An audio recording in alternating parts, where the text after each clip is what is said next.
Hello and welcome back to VetCare. Today we're talking about the male reproductive system.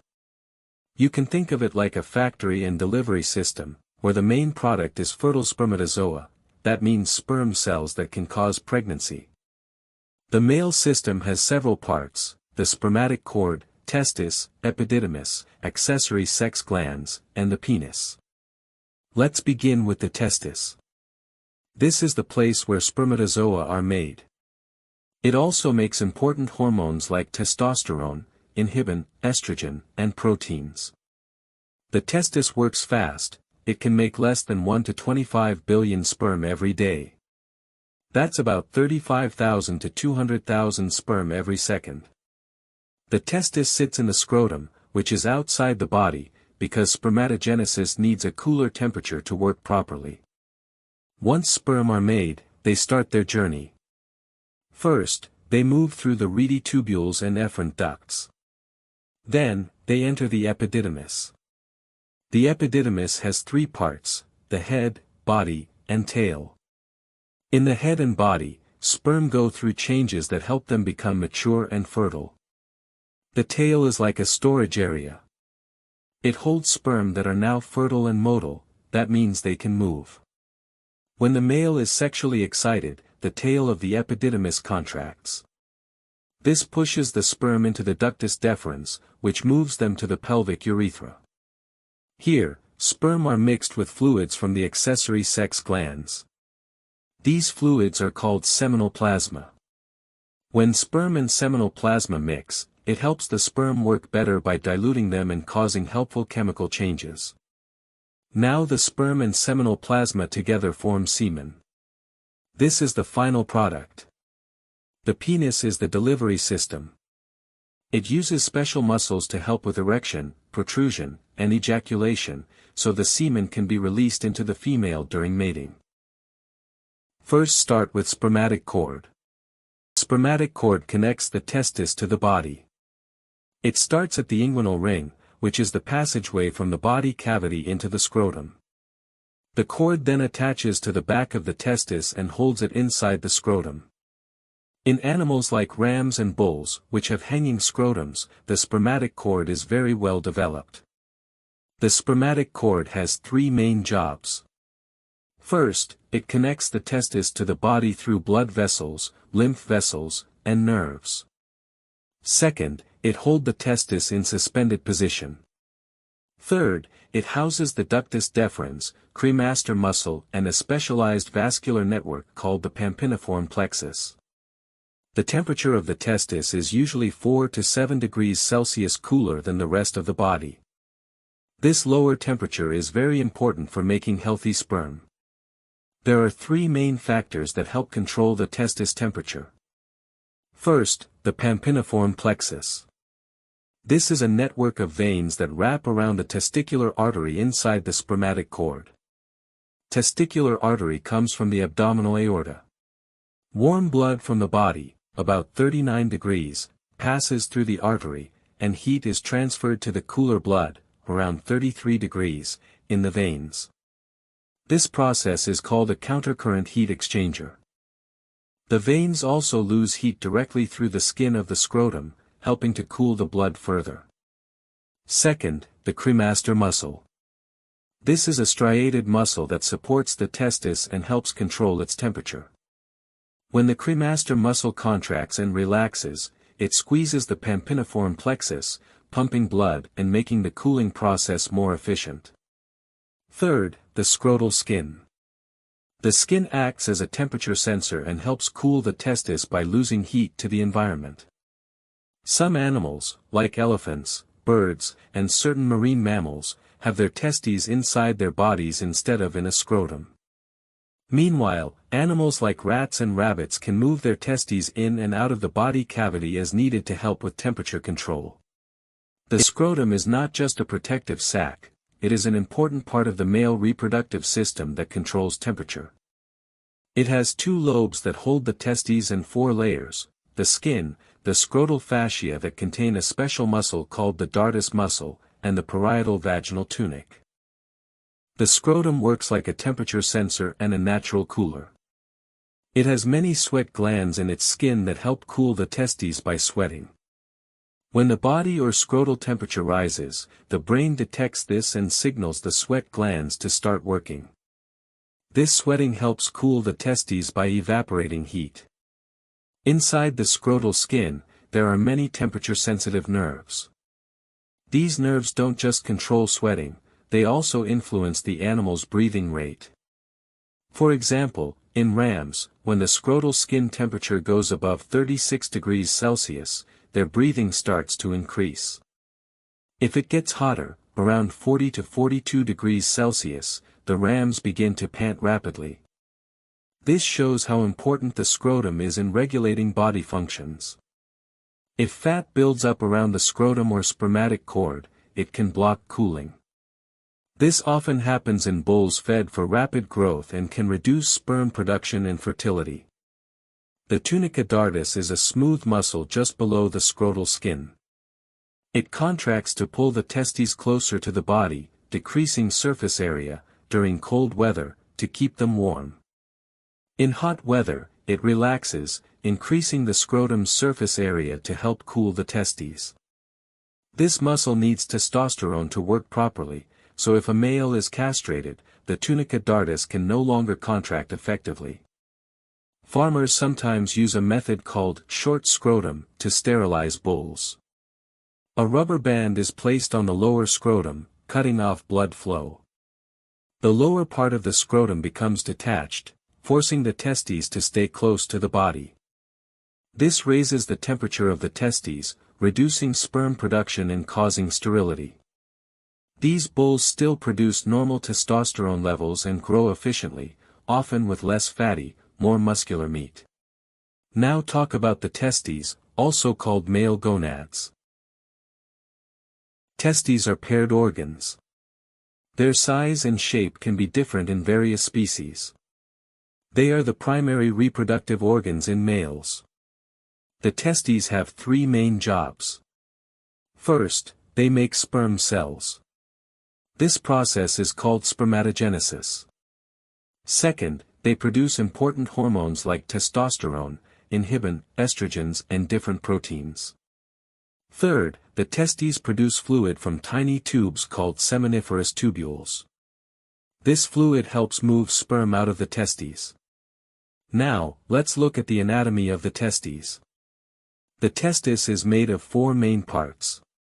These are the tunica albuginea, the testicular parenchyma, the mediastinum, and the reedy tubules. The tunica albuginea is the outer covering of the testis. It helps move sperm by contracting and relaxing in a rhythmic way. This movement pushes sperm into the reedy tubules and efferent ducts. Next, the testicular parenchyma is the working part of the testis. The parenchyma has two parts, the tubular compartment and the interstitial compartment. Let us first discuss the tubular compartment. The tubular compartment includes the semeniferous tubules and all the cells inside them such as Sertoli cells, developing germ cells and the peritubular cells. Semeniferous tubules are tiny, twisted loops, the ends of which join with the reedy tubules. Each loop has a twisted part called the tubulus contortus, spermatogenesis occur there, and a straight part called the rectus, that join the reedy tubule. The semeniferous tubule is composed of a basement membrane and a layer of semeniferous epithelium, also called the germinal epithelium. Inside the semeniferous tubules are Sertoli cells. These are special cells that support sperm development. They are the only somatic cells in the semeniferous epithelium. Sertoli cells hold many developing sperm cells. The more Sertoli cells there are, the more sperm is produced. This number can change between species and even within the same species. Sertoli cells make several important proteins. These include androgen-binding protein, sulfate glycoproteins, transferrin, which helps transport iron needed for sperm production, and inhibin. Sertoli cells are tightly connected by structures called tight junctions. These junctions act as a barrier and help with cell signaling. Surrounding the semeniferous tubules are peritubular cells.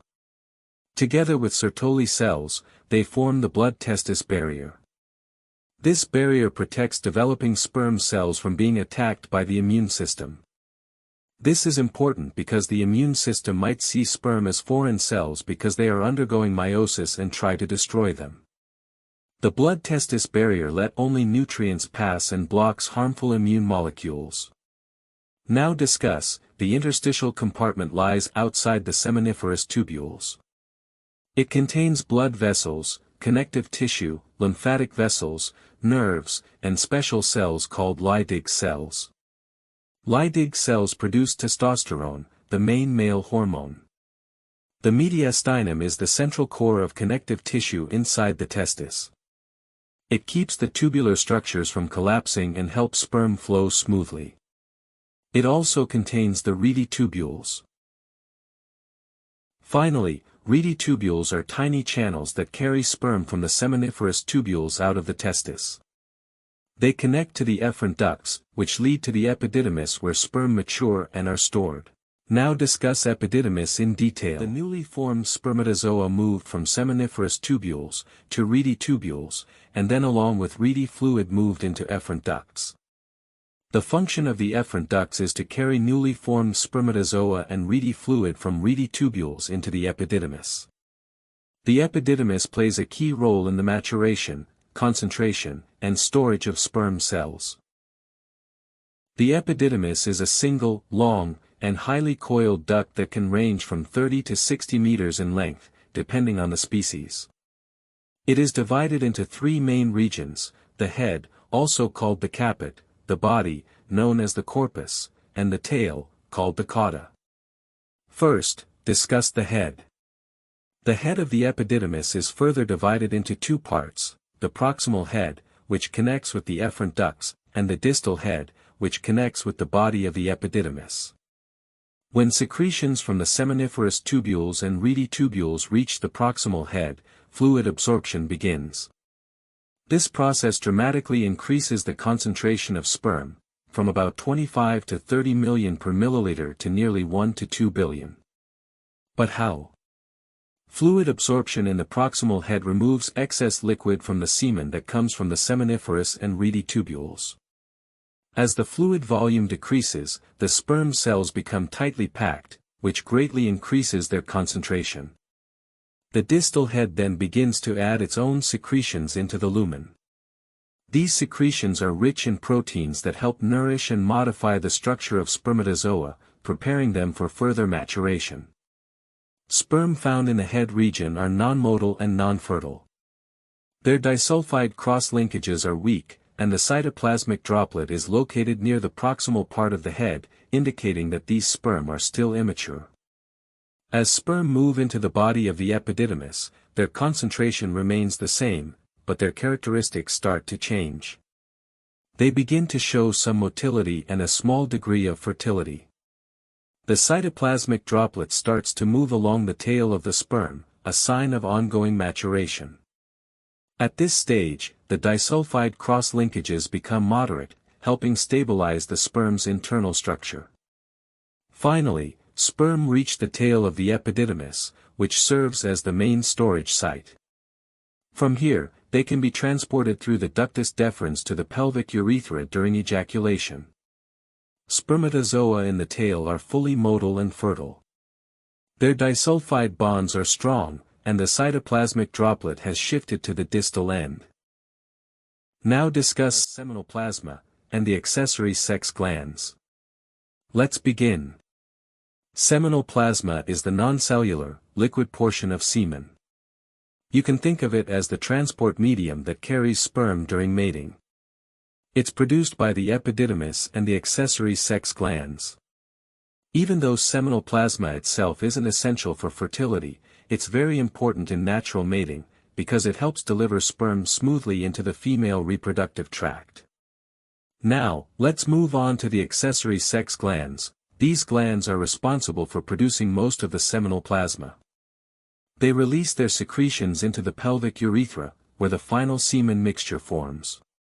The main accessory glands include the vesicular glands, also known as seminal gland, the prostate gland, and the bulbourethral glands, also called Cooper's glands. The vesicular glands are paired glands located just above and in front of the pelvic urethra. Their secretions flow directly into the urethra and make up a large portion of the ejaculate volume, especially in bulls and boars. Next is the prostate gland. It's found near the junction between the bladder and the pelvic urethra. Then we have the bulbourethral glands, or Cooper's glands. These are paired glands located near the ischial arch on either side of the pelvic urethra. All these glands produce secretions that contain ions, enzymes, and hormones, similar to those found in blood. One of the most important components is fructose, which provides energy for sperm cells. Overall, these secretions help support, nourish, and transport sperm during reproduction. Finally, we discuss penis, the copulatory organ. The penis is the male organ for copulation and semen delivery. It's made up of three main parts: the base or root, the shaft, and the glans penis, which is the tip. The base is attached to the ischial arch, attaching the penis to the body. The shaft forms the main portion, and the glans penis is the specialized end that contains many sensory nerves. This part is actually the male equivalent of the female clitoris, and plays a key role in triggering ejaculation during mating. Inside the penis, we have two types of erectile tissue. The first is the corpus cavernosum, which forms most of the shaft, and the second is the corpus spongiosum, which surrounds the urethra on the underside. During erection, blood fills these tissues, causing stiffening and protrusion of the penis. In the dog's penis, there are two special erectile regions. The first is the bulbus glandis, which swells during mating and forms what's called the copulatory lock, keeping the pair tied together for a short time. The second region is the pars longa glandis, which helps elongate the penis during erection. Dogs also have a small bone inside the penis called the os penis, or baculum, which provides support during copulation. Next, let's discuss the muscular control of erection, protrusion, and ejaculation. These actions are controlled by several muscles around the pelvic urethra and penis. The main ones are the ischiocavernosus, urethralis, bulbospongiosus, and retractor penis muscles. The ischiocavernosus muscles are short and strong and are located near the root of the penis. They help anchor the penis to the ischial arch and assist in maintaining erection. The urethralis muscle surrounds the pelvic urethra like a ring and helps push seminal plasma and sperm into the penile urethra during ejaculation. The bulbospongiosus muscle covers the root and extends along the underside of the penis. It helps empty the urethra after ejaculation and also covers the bulbourethral glands. The retractor penis muscle, attached dorsally to the coccygeal vertebrae and ventrally to the penis.